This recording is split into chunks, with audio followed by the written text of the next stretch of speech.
This episode is the story of a god who did not fight for a throne. He fought to make the world exist at all.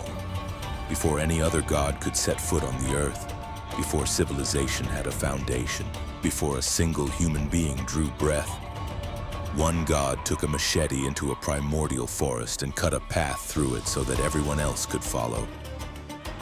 His name is Ogun. He is the Yoruba god of iron, war, and the forge. He is one of the most widely worshipped gods on the planet, and most of the world has never heard of him.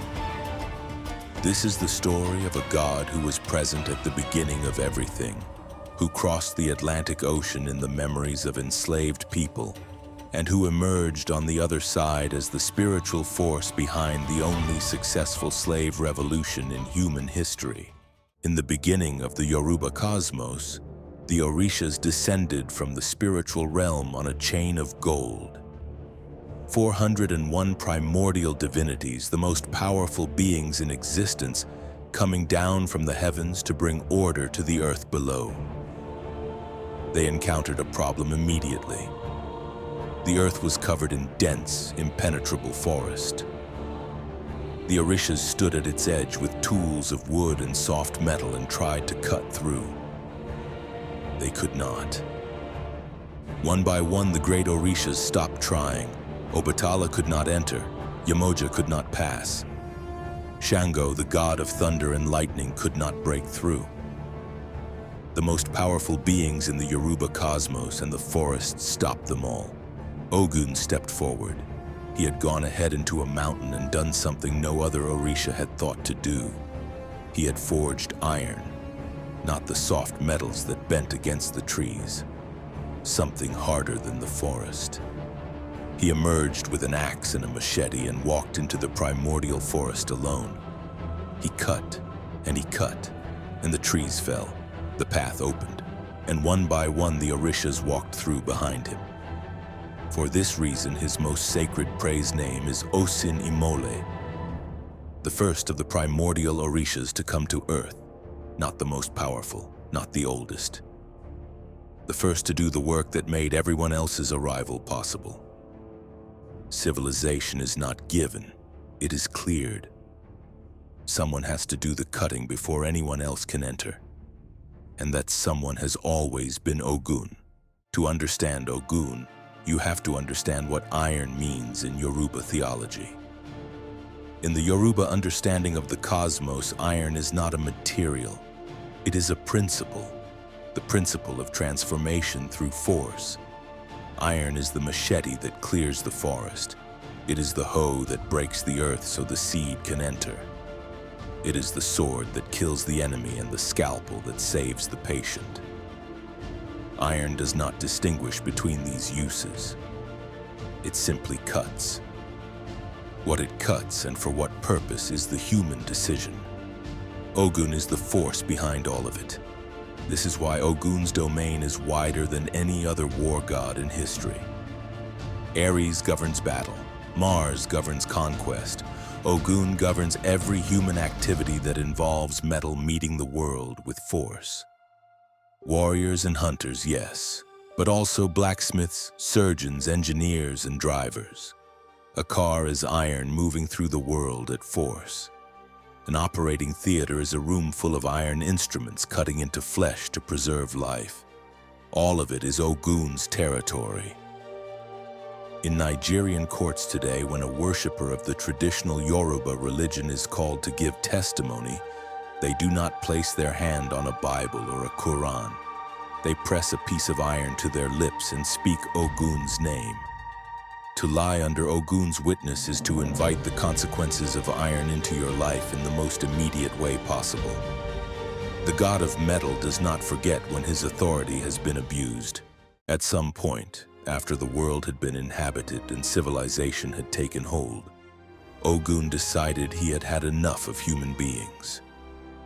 He withdrew from the world entirely. He went deep into the forest, took his tools and his forge with him, and refused to come out. Without Ogun, the world began to fail. The iron tools that broke the soil could not be replaced. The weapons that protected the village could not be forged. The surgical implements that saved lives rusted and were not renewed. The entire apparatus of civilization ran on iron, and iron ran on Ogun, and Ogun had left. Every Orisha went to the edge of the forest and called for him. He did not answer. Then Oshun went, the goddess of sweet water, love, and honey. Where the warrior gods had shouted from the forest edge, Oshun entered the forest singing, carrying a calabash of honey, moving the way a river moves, without force, without urgency. She did not command him. She did not argue. She danced, and when Ogun drew close enough, she touched honey to his lips. Ogun followed the honey out of the forest. He moved toward the village without fully realizing he was moving, drawn by something that bypassed every wall he had built against the world. By the time he understood what had happened, he was standing in the center of the community, and the world had its iron back. The most dangerous force in existence had been moved by the right kind of sweetness. The god who cleared the path for everyone could not find his own way home. Ogun took human form and settled in Ire, a town in what is now Ekiti State in southwestern Nigeria. He became Onira, Ogun of Ire. He ruled it, he fought for it. He was its king and its protector. Then he went to war again. He was gone long enough that the people who had known him as king died and were replaced by people who had only heard of him. When he returned, he came home the way soldiers return from war, still carrying it with him, the alertness that does not switch off when the fighting stops. He arrived at a chief's gathering where, by custom, verbal communication was forbidden during the formal meeting. He greeted them. No one responded. He had been away fighting for these people, and they looked through him as if he were not there. Then he found the palm wine, empty. The sacred drink that was his most important offering. The acknowledgement between his people and him was gone. There was none left for him. He drew his machete. When the killing rage passed and the understanding returned, Ogun looked at what he had done. He had killed his own people. Oxford Reference records the moment with terrible precision. He beheaded people in his fury, and then, realizing what he had done, in anguish he thrust his sword into the ground, sat on it, and sank into the earth. Before he went down, he made a promise. Whenever they needed him, call on him. He would come. He disappeared at a place called Iju in Ire Ekiti. The shrine is there today in a tropical forest that has never been cleared. Every August, the Ogun festival brings people back to that spot. The shrine is quiet for 11 months of the year. On the 12th, the forest fills with people who believe he is still listening.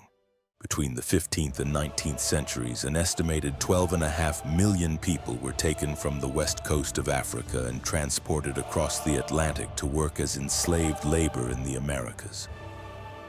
The Yoruba people were among those taken in the largest numbers. They brought nothing with them.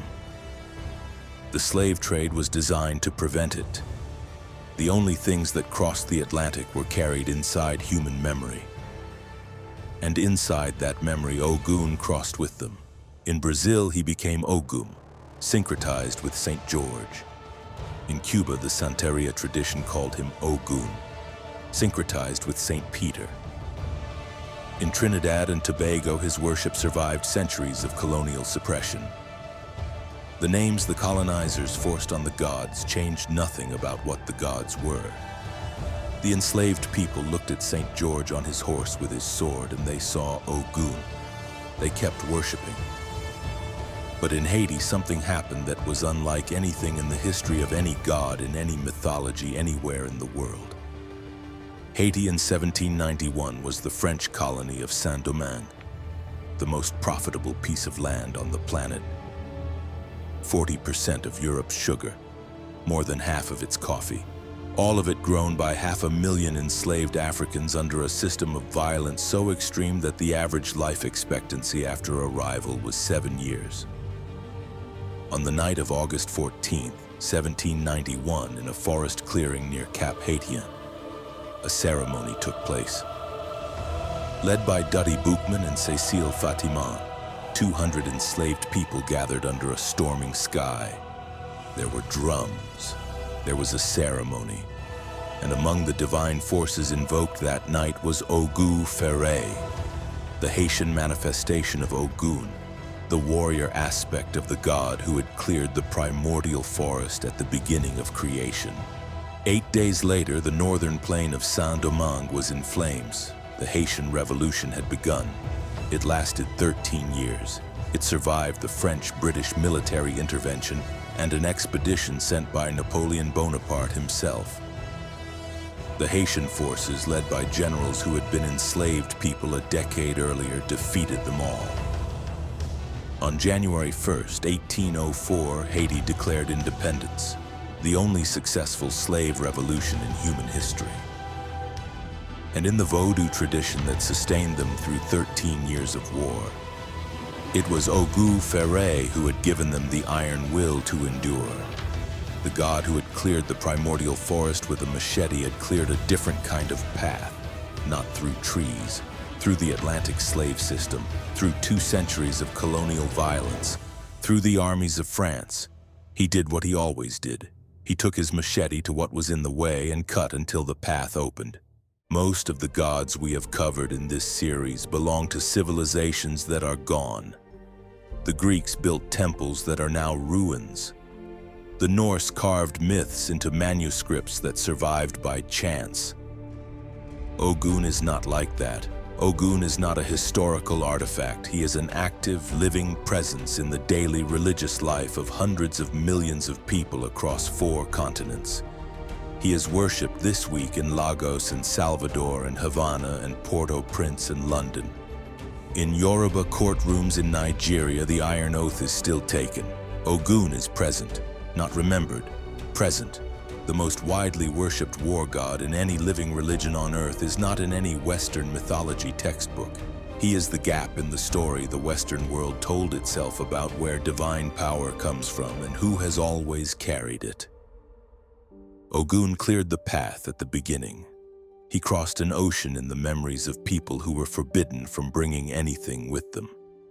He surfaced in a forest in Haiti and started the revolution that broke the Atlantic slave system. He entered the earth at Iriakiti with a promise, and the shrine is still standing, and the people still come in August, and he is still listening. The path is still open. It was open before any other god arrived. It has never closed.